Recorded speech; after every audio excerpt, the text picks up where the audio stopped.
Bonjour à tous et me revoici pour une nouvelle vidéo, cette fois-ci s'intitulant La charité hiérarchisée. Alors, une quantité non négligeable de personnes tendent à penser que tout chrétien qui se respecte devrait se fondre à l'idéologie dominante qui veut l'ouverture totale des frontières, l'accueil en masse de clandestins sur notre territoire, en bref, que tout chrétien doit par sa nature même adhérer à ce projet mondialiste grâce ou à cause de son devoir de charité. À travers cette humble vidéo, je vais tenter de démontrer l'infondé de ces affirmations qui reflètent d'une chrétienté ultra modernisée, loin de son essence véritable et de sa nature profonde. En effet, au sein de la véritable chrétienté, donc du catholicisme, nous parlons de charité hiérarchisée. Cela peut paraître ambigu, mais c'est d'une logique implacable. Prenons un exemple concret avec une situation extrême. Imaginez que votre immeuble soit en feu, que tout est en train de brûler.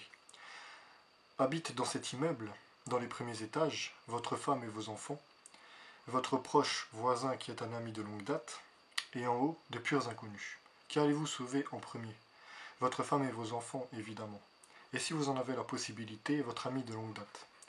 Eh bien, la pensée gauchiste dominante vous dira que vous aurez dû laisser votre famille et votre ami dans les flammes pour aller sauver les inconnus d'en haut. Et résultat, votre famille et votre ami décéderont, et comme vous avez voulu jouer au héros au détriment du danger, vous mourrez ainsi que les inconnus que vous avez tenté de sauver en vain. C'est une métaphore simpliste, certes, mais évidente. Et c'est ce que l'on vit à l'échelle de notre société. Notre maison est en feu, et nous clamons au monde que nos chambres enflammées sont un paradis, et que nous pouvons sans aucun souci matériel accueillir des centaines de milliers de migrants. Ce qui est un mensonge éhonté qui peut engendrer de graves conséquences. La véritable charité chrétienne serait de préserver nos proches, d'aider nos prochains, le mot d'ailleurs porte bien son nom, de tout faire à notre petite échelle pour combler la misère qui se trouve déjà dans notre pays et de pointer fermement du doigt un gouvernement impérialiste qui justement s'octroie le droit de s'ingérer dans des pays du Moyen-Orient au lieu de s'occuper d'abord de soi et de ses problèmes. Je vais conclure cette vidéo par d'excellentes citations que tout catholique devrait connaître et reconnaître. Je commence.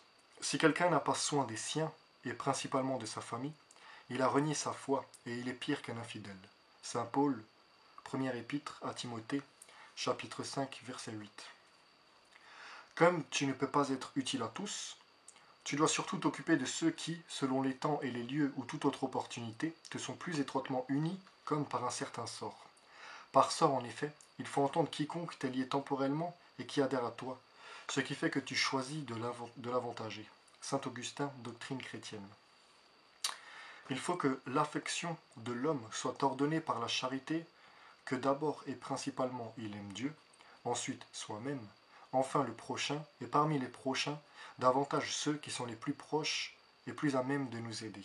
Saint Thomas d'Aquin, Compendium Theologia.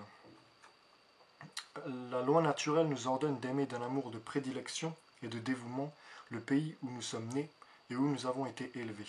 Léon XIII, Sapienza Christianae, 10 janvier 1890. Oui, elle est digne non seulement d'amour, mais de prédilection, la patrie, dont le nom sacré éveille les plus chers souvenirs et fait tressaillir toutes les fibres de votre âme, cette terre commune, où vous avez eu votre berceau, à laquelle vous rattachent les liens du sang, et cette autre communauté plus noble des affections et des traditions. Saint Pie X, discours à l'évêque d'Orléans et à des pèlerins français, en 1909. Si la loi de charité s'étend à tous les hommes, même à nos ennemis, elle veut que soient animées par nous d'une manière particulière les personnes auxquelles nous unit le lien d'une patrie commune. Benoît XV, lettre apostolique Diuturni, en 1919. Dans l'exercice de la charité, il existe un ordre établi par Dieu, selon lequel il faut porter un amour plus intense et faire du bien de préférence à ceux à qui l'on est uni par des liens spéciaux.